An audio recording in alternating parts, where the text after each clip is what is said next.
भर में हार के बाद हार मिलने का सिलसिला लगातार जारी है। हाल ही के दिनों में हरियाणा और महाराष्ट्र में मिली करारी हार के बाद एक बार फिर पार्टी ने कांग्रेस कमेटी के साथ मिलकर चुनाव में मिली हार की समीक्षा की, लेकिन हर बार की तरह नतीजा बेमतलब ही निकला। समीक्षा के बाद कोई भी ठोस बात निकलकर सामने नहीं आई।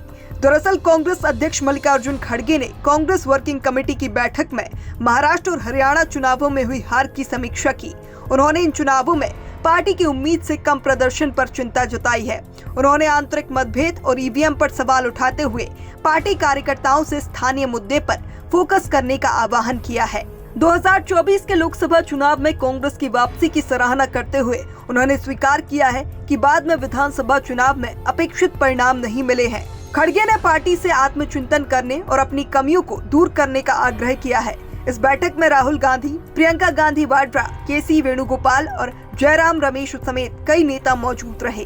कांग्रेस अध्यक्ष खड़गे ने कहा कि लोकसभा के बाद हुए 4 राज्यों के चुनावों में इंडिया गठबंधन ने 2 राज्यों में सरकार बनाई है, लेकिन कांग्रेस का प्रदर्शन निराशाजनक रहा है। इन नतीजों पर चिंतन करते हुए खड़गे ने तत्काल सुधारात्मक कदम उठाने पर जोर दिया है। उन्होंने कहा, ये नतीजे हमारे लिए एक संदेश है। हमें इनसे तुरंत सीख लेने और संगठनात्मक स्तर पर अपनी कमजोरियों को दूर करने की जरूरत है। कांग्रेस अध्यक्ष ने पार्टी के अंदरूनी कलह और फूट की ओर इशारा किया है, जो उनके लिए एक बड़ी बाधा साबित हुई है। खड़गे ने पूछा कि सबसे जरूरी बात जो मैं कहता रहता हूं, वह यह है कि एकता की कमी और एक दूसरे के खिलाफ बयानबाजी हमें बहुत नुकसान पहुंचाती है। जब तक हम एकजुट होकर चुनाव नहीं लड़ेंगे और एक दूसरे के खिलाफ बयानबाजी बंद नहीं करेंगे, तब तक हम अपने विरोधियों को राजनीतिक रूप से कैसे हरा पाएंगे। उन्होंने आगे कहा कि यह इसीलिए जरूरी है कि हम अनुशासन का सख्ती से पालन करें। हमें हर परिस्थिति में एकजुट रहना होगा। पार्टी के पास अनुशासन का हथियार भी है, लेकिन हम अपने साथियों को किसी बंधन में नहीं डालना चाहते हैं। इसीलिए सभी को यह सोचने की जरूरत है कि कांग्रेस पार्टी की जीत हमारी जीत है और हार हमारी हार है। हमारी ताकत पार्टी की ताकत है। खड़गे ने कांग्रेस को अपने चुनावी रणनीतियों में बदलाव करने की जरूरत पर भी जोर दिया है। उन्होंने केवल राष्ट्रीय नेताओं और मुद्दों पर निर्भर रहने से हटकर स्थानीय मुद्दों पर ध्यान केंद्रित करने की बात कही है। उन्होंने यह भी पूछा कि कब तक आप राष्ट्रीय मुद्दों और राष्ट्रीय नेताओं के आधार पर राज्य के चुनाव लड़ेंगे। उन्होंने पार्टी से स्थानीय मुद्दों पर फोकस करने और हर राज्य के अनुरूप विस्तृत रणनीति तैयार करने का आग्रह किया है।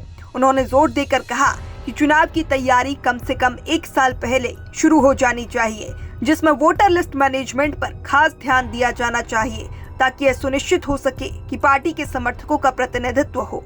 इसके बाद खड़गे ने चुनाव प्रक्रिया की विश्वसनीयता पर संदेह जताते हुए ईवीएम और चुनाव आयोग की भूमिका की आलोचना की। उन्होंने कहा कि मेरा मानना है कि ईवीएम ने चुनावी प्रक्रिया को संदिग्ध बना दिया है। चुनाव आयोग एक संवैधानिक संस्था है, इसीलिए इसके बारे में जितना कम कहा जाए उतना ही अच्छा है।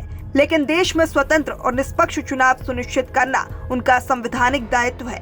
कुल मिलाकर देखा जाए तो कांग्रेस की वर्किंग कमेटी में भले ही हार को लेकर मंथन किया गया हो, लेकिन नतीजा बेमतलब ही निकला है और हर बार की तरह पार्टी के अंदर खान विरोध और बेमतलब बातें निकलकर समीक्षा को टाल दिया गया है। बहरहाल अब देखना होगा कि आने वाले दिनों में कांग्रेस इन बातों को भुलाकर कैसे आगे बढ़ती है।